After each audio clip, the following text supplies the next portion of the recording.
नमस्कार। मैं doctor NK. Sharma the awakening कार्यक्रम में मैं आपका हार्दिक स्वागत करता हूं। दोस्तों, जैसे कि आप जानते हैं कि हम इन सारे वीडियो के माध्यम से हम आपको उन विषयों से परिचय करवाने का प्रयास करते हैं जिस विषय के बारे में हम थोड़े अनजान हैं, हम थोड़ी अज्ञानता में भटक रहे हैं, थोड़ा अंधविश्वास है, कहीं न कहीं असहायपन है, तो हम उससे आपको बाहर निकालने का प्रयास करते हैं। दोस्तों, ये एक बहुत बड़ा प्रश्न आज इस कोरोना काल में हमारे सामने आकर खड़ा हो गया है कि जब ईश्वर ने इतना सब कुछ दे दिया तो फिर वायरस से क्या डरना। मुझे वाकई में समझ नहीं आता। आज मैं पूरे विश्व में वायरस को लेकर जो डर, जो हालात देख रहा हूँ, उसमें मुझे बहुत शर्म आती है। मुझे अजीब सा लगता है कि मानव इतना कमज़ोर कैसे हो सकता है, जो धरती का सर्वोच्च प्राणी है, और वायरस उसका कोई अस्तित्व नहीं है, कोई उसका दम नहीं है, कोई उसकी ताकत नहीं है, और आज वो हम पर हावी हो गया है। यानी कि शैतान हम पर हावी हो गया और भगवान हमारा छोटा पड़ गया। दोस्तों, क्या भगवान ने हमारे लिए जीवन में कमी रखी है कि हमें इतना असहाय होकर जीना पड़ रहा है और हमें दवाओं पर, वैक्सीनेशन पर निर्भर रहना पड़ रहा है। दोस्तों, अगर आप ध्यान से थोड़ा सा रुक कर अब जरा इस पूरे विश्व की तरफ, ब्रह्मांड की तरफ, आपकी तरफ जरा झांक के देखो तो सही। जिस परमात्मा ने आज तुम्हें रचा, तुम्हें शरीर दिया और ये संपूर्ण ब्रह्मांड रचा, ये चांद सितारे रचे, ये किसके लिए? ये चांद सितारे जो इतने पूरे मूवमेंट करते हुए घूम रहे हैं, एक तरंग ब्रह्मांड में पैदा कर रहे हैं, इन तरंगों का लाभ किसको मिल रहा है? आज जलवायु के रूप में, आपके जीवन के रूप में किसको उसका लाभ मिल रहा है? आपके लिए है ना। कितना जबरदस्त यानी कि सुविधा परमात्मा ने आपके लिए की, जरा सोचिए। ये रोज सूर्य निकलता है और अपने समय से ढलता है। किसके लिए? आज इसी सूर्य के कारण पूरा जीवन का आधार है हमारा, संपूर्ण जीवन उससे चल रहा है। विटामिन डी मिल रहा है और क्लोरोफिल मिल रहा है। मतलब पूरा सूर्य जो है, अगर ना निकले तो धरती ही समाप्त हो जाए। उसके बाद भी हम असहाय। ये चांद रोज निकलता है पूरे धरती को प्रभावित करने के लिए, हमारे शरीर को प्रभावित करने के लिए, और ये सब प्रभाव कोई मारने के लिए नहीं कर रहे हैं, आपके जीवन को संचालन करने के लिए कर रहे हैं, आपको जीवन देने के लिए कर रहे हैं। सूर्य आपको मारने के लिए नहीं आ रहा है, सूर्य आपको जीवन देने के लिए आ रहा है। ये चांद भी आपको ठंडा करके, आपको कूल डाउन करके मारने के लिए नहीं आ रहा है। अरे, वो धरती पर एक बैलेंस करने के लिए आ रहा है।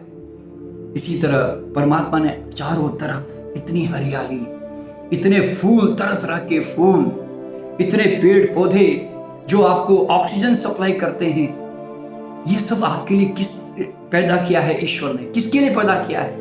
कौन इसका लाभ उठाता है? मानव के अलावा कौन इसका इतना लाभ उठा पा रहा है? बताइए मुझे। फिर भी हम असहाय। और ये सारे जीव जंतु तरह तरह के जो बने हैं, जो आपस में एक बहुत बड़ा बैलेंस इस धरती पर, पर्यावरण पे जो है मेंटेन किए जा रहे हैं, सब किसके लिए है? सब ये। और चारों तरफ जो ये हवा, ये पंच तत्व, जो हवा वगैरह चारों तरफ जो फैलाव है, कितना ऑक्सीजन भरा हुआ है, किसके लिए भरा? पूरा धरती जो है आज जल से भरा हुआ है। ये जल किसके लिए? ये बादल, ये बरसात, सब जरा थोड़ा ध्यान से देखो। पूरा ब्रह्मांड, पूरी रचना, पूरी कायनात आज तुम्हें जीवित रखने के लिए, तुम्हें शक्तिशाली रखने के लिए कितनी मेहनत कर रही है आज, बगैर अनकंडीशनल। यानी कि जरा सोचिए। और सबसे बड़ी बात है, इन सारे रचनाओं के अलावा आज उसने हमारा शरीर कितना अद्भुत बनाया। जरा सोचिए, उसके अंदर सेल्फ हीलिंग पावर, जो कई तरह के रोगों से लड़कर किसी भी इकोनॉमिकली कंडीशन में अपने आप को जीवित रख सकता है और हजारों वायरस के बीच में बड़े आराम से रह सकता है। जैसे 84 लाख योनियां इन पूरे जीव जंतुओं के बीच में, वायरस के बीच में, बैक्टीरिया के बीच में बड़े आराम से जी रही है ना, वैसे उन्होंने हमें भी तो बनाया ना। उन्होंने जीव जंतु के मुकाबले हमें कमजोर तो नहीं बनाया ना, बल्कि हमें उनसे तो कई गुना शक्तिशाली बनाया ना, कि आज हम बड़े आराम से, चाहे हजारों लाखों वायरस भी पैदा हो जाए तो हमारा कभी कुछ नहीं बिगड़ने वाला, क्योंकि हम इतने शक्तिशाली वास्तव में हैं। हमें बनाया गया है ऐसा, और हम इतने कमजोर बन के जी रहे हैं, इतने असहाय बनकर जी रहे हैं, और वायरस से डर डर के घरों में बंद होते चले जा रहे हैं। बड़ी शर्मनाक बात है दोस्तों। और सबसे बड़ी बात, चलो ये तो सब नेचुरल चीजें हैं, लेकिन ज्ञान भी तो ऐसा दिया है ना उन्होंने। आज कितने तरह के हमारे भारत में ज्ञान है, जरा सोचिए। आज उसके बावजूद भी हम अपने जीवन में आज असहायपन में जी रहे हैं। पूरा आयुर्वेद का विज्ञान, दुनिया में कहीं पर भी ऐसा विज्ञान नहीं है आयुर्वेद जैसा। हर्ब्स का पूरा एक हर्ब्स के ऊपर इतनी गहरी स्टडी, इतना गहरा अध्ययन पूरे संसार में कहीं नहीं है, और फिर भी हम असहाय। आज प्राकृतिक चिकित्सा जैसी भारत में बहुत बड़ी चिकित्सा पद्धति है, जिसमें थोड़ा सा प्राकृतिक जीवन और नियमों के ऊपर चले तो हमारी हेल्थ कितनी जबरदस्त हो जाए। उसके बावजूद भी ऐसा है। हमारे पास योग है, पतंजलि योग अपने आप में कितना शक्तिशाली है, लेकिन फिर भी ऐसा है। प्राणायाम है, पूरी प्राण ऊर्जा को संचालन करने की क्षमता रखता है, फिर भी हम ऐसा है। दोस्तों हमारे पास आध्यात्मिक शक्तियां हैं, हमारे पास ध्यान है। दोस्तों ध्यान परमात्मा के साथ, यूनिवर्स के साथ जोड़ने की कितनी अद्भुत कला है, जागने की कितनी अद्भुत कला, कि जिससे मानव जो है एक शक्तिशाली बुद्ध के रूप में, महावीर के रूप में इस संसार में जी सके। उसके बावजूद भी आज हम कितने असहाय हैं। और आज हमारे जीवन को जीने के लिए ऐसे से ज्ञान हमारे ऋषि मुनियों ने हमें दिए हुए हैं। आज ज्योतिष विज्ञान है, आज ग्रहों का अध्ययन करके आज हम अपने आप को कितनी सुरक्षा दे सकते हैं। वास्तु विज्ञान दिया, जिससे एनवायरमेंटल एनर्जी को हम उसको जो है बैलेंस करके अपने आप को जी सकते हैं, फिर भी हम दोस्तों असहाय हैं। दोस्तों ध्वनि विज्ञान दिया उन्होंने हमें, मंत्र विज्ञान दिया। आज हम साउंड एनर्जी क्रिएट करके, आज हम कोई भी धर्म का व्यक्ति हो, साउंड एनर्जी क्रिएट करके इतनी जबरदस्त प्रबल ऊर्जा अपने आभा मंडल में क्रिएट कर सकता है कि जिससे कोई भी नकारात्मक ऊर्जाओं को जो ना वो धक्का मार के बाहर फेंक सकता है। वायरस तो क्या चीज है दोस्तों उसके सामने, फिर भी हम असहाय होकर जी रहे हैं। और इसके अलावा और भी कई चिकित्साएं जो बहुत सिंपल है, जीवनदायिनी है। आज एक्यूप्रेशर है, पूरे प्राण ऊर्जा को बैलेंस करने की तकनीक जानती है। सुजोग है, वो भी आज प्राण ऊर्जा को संचालन कर सकती है। एक्यूपंक्चर है, ये सब प्राण ऊर्जा से रिलेटेड कितनी अच्छी हमारी विधियां हैं पूरे विश्व में, और इसके बावजूद भी हम डर डर के जी रहे हैं। आज उससे भी ज्यादा आज रेखी है हमारे हाथों में दोस्तों। रेखी का मतलब है आपके हाथों से इतनी प्राणवान जीवनदायिनी शक्ति निकलती है, उपचार करने वाली शक्ति निकलती है, कि जिससे हर मानव अपने आप को टच करके, अपने आप को स्पर्श करके एक नया जीवन दे सकता है। उसके बावजूद भी ऐसा है दोस्तों, आपके अंदर परमात्मा ने परामानसिक क्षमताओं से आपको लाद दिया है, भर दिया है। आपके अंदर इंट्यूटिव पावर्स, होने वाली घटनाओं का पूरा आभास हो सकता है। आप कई तरह के सूक्ष्म तरंगों को आप पकड़ सकते हो। आपके अंदर तीसरी आंख, आपके अंदर अंतर्दृष्टि, आपके अंदर टेलीपैथिक कम्युनिकेशन की ताकत, आपके अंदर सबकॉन्शियस माइंड के पावर्स। दोस्तों सबकॉन्शियस माइंड इतना शक्तिशाली है कि जो असंभव से असंभव काम कर सकता है। आपको दुनिया का सर्वशक्तिशाली पुरुष बना सकता है, आपको किसी भी ऊंचाइयों तक लेके जा सकता है। ऐसा सबकॉन्शियस के तुम मालिक हो, और उसके बावजूद तुम असहाय।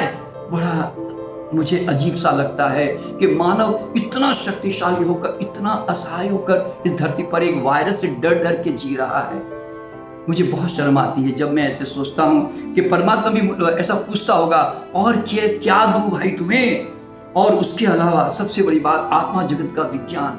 आज हमारे पास में गीता का ज्ञान, आज हमारे पास में गुरु ग्रंथ का ज्ञान, कुरान का ज्ञान, आज हमारे पास सब तरह के ज्ञान है हमारे पास में। उसके बावजूद भी हम इतने कमजोर, आज हम इतने असहाय, और हम इन वायरसों से डर डर के जी रहे हैं। हजारों वायरस हमारे जीवन में आएंगे जाएंगे दोस्तों। आज अगर तुम इन चीजों का ही अगर तुम सदुपयोग कर लो ना, जो तुम्हें दिया गया है, तो तुम्हें सचमुच जीवन में कोई वायरस कभी तंग नहीं कर पाएगा, बता रहा हूं। परमात्मा ने आपको ना बिल्कुल एकदम अपनी तरह शक्तिशाली संसार में बना के भेजा है, लेकिन बदनसीबी है हमारी कि आज हम अपनी आंतरिक क्षमताएं और परमात्मा की क्षमताएं और ब्रह्मांड की क्षमताओं पे भरोसा करने के बजाय हम सिर्फ एक फैक्ट्री में पैदा हुई मेडिसिन पे भरोसा करना चाहते हैं। हम इन व्यापारियों के यानी कि फार्मास्यूटिकल कंपनियों के व्यापारियों के से पैदा की गई दवाओं पे भरोसा करना चाहते हैं। आज हम वैक्सीनेशन पे भरोसा करना चाहते हैं। आज हम डॉक्टरों पे भरोसा करना चाहते हैं। बस हम और किसी चीज पे भरोसा नहीं करना चाहते। आज इस कोरोना काल में आप देख रहे हैं ना, लोग सब भूल गए, भगवान भूल गए, भक्ति भूल गए, सब भूल गए, सारे मंदिर भूल गए, सारे ग्रंथ भूल गए, सारी शक्तियां भूल गए। बस सिर्फ याद क्या रख रहे हैं, दवा और वैक्सीनेशन, हॉस्पिटल, बस।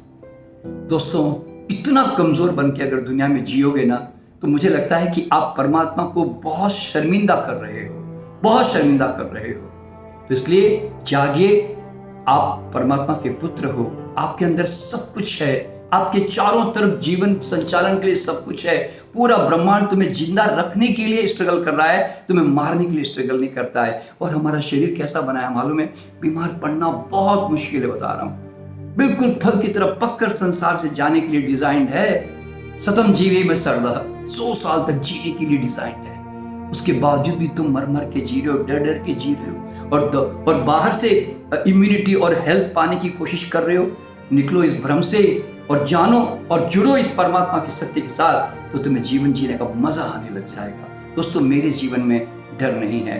मुझे वायरस मेरे दोस्त हैं, मैं उनको कभी गलत नहीं मानता। भगवान ने उनको पैदा करके कोई मूर्खता का परिचय नहीं दिया है। जिस तरह अनेक जीव जंतु संसार में है, उस तरह वायरस भी है, लेकिन वो तब एक्टिव होंगे जब मेरे अंदर मैं विषाक्तता पैदा करूंगा। मैं नहीं करूंगा, वो बेचारे कभी मेरे पास नहीं आएंगे, वो मेरे आसपास जरूर रहेंगे। तो दोस्तों, दुनिया में कोई वायरस तुम्हें मारना नहीं चाहता। तुम उसके लिए अच्छी सुविधाएं पैदा करते हो और उनको निमंत्रण देते हो। दोस्तों, वायरस तो इतना अहंकारी है कि वो तो आने को तैयार ही नहीं है, मालूम है? तुम्हें उसको बुलाना पड़ता है, तुम्हें उसके लिए तैयारियां करनी पड़ती है, तब वो आते हैं। आसान नहीं है वायरस के साथ जुड़ना। तो इसलिए हजारों वायरस आएंगे, हजारों वायरस जाएंगे, और वायरस में हम जिएंगे, लेकिन तुम्हें भरोसा करना है परमात्मा पे, अपने सेल्फ हीलिंग पावर पर और अपने खान पान पर। कितने फल मेवे, कैसे कैसे फल और मेवे दिए, जरा सोचिए आप। मैं एक एक फल को देखता हूँ, खाता हूँ, एक जूस पीता हूँ, तो ऐसा लगता है इतना अमृत भगवान ने दिया है, कमाल कर दिया है। तो आहारों को आग में डाल करके बर्बाद मत करो। थोड़ा व्यायाम करो, थोड़ा सही विश्राम करो, थोड़ा पॉजिटिव माइंड रखो, थोड़ा सरेंडर करो अपने आप को परमात्मा के ऊपर, फिर देखो कितना मजा आता है जीवन जीने का। तो दोस्तों, मैं बहुत बहुत शुभकामना देते हुए आपसे विदा लेता हूँ, और बस थोड़ा सा जगाने के लिए मैंने ये आपको वीडियो बनाया है। तो आशा है आपको पसंद आया होगा। मैं फिर मुलाकात करूँगा अगले वीडियो में।